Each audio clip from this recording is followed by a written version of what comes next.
True Juice will be making their maiden appearance in the Ray and Nephew Jamaica Premier League next season after finally achieving promotion following several near misses in their quest to reach the top flight.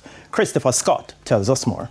True Juice FC from Linstead, St. Catherine has secured promotion to the Ray and Nephew Jamaica Premier League for next season after defeating Rena FC 4-3 on penalties in the semi-finals of the JFF Tier 2 competition.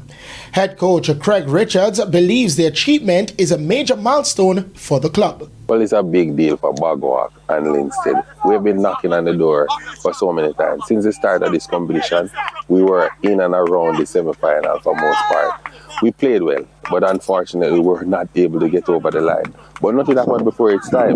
You know, it's God on time. So I guess this year is the time that we actually made it. After knocking on the door for several seasons and coming close on numerous occasions, Richards explained what made the difference this time around. We actually made it. But what was different this year is that we have a coaching staff that work well together, and the players responded. We would have acquired some players with experience, and that's also worked for us. So I think this year what was different is the structure of everything that we did this year. It was in tune with the plan and the objective of the organization. Meanwhile, striker Curtis Laws is no stranger to local top-flight football, having previously played for Malines United.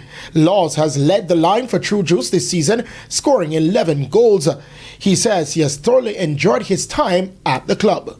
I play for True Juice 2 years now, leave into the Premier League. Got a few experience and I've been called to come back. It's a joy to be around the True Juice family. They accept me for who I is. And to come and do the hard work, and it pays off in the long run. True Juice will now turn their attention to the Tier 2 final, where they will face off against the Humble Lion FC on Sunday at Ferdinand Park, starting at 3:30 p.m. Christopher Scott, TVJ Sports.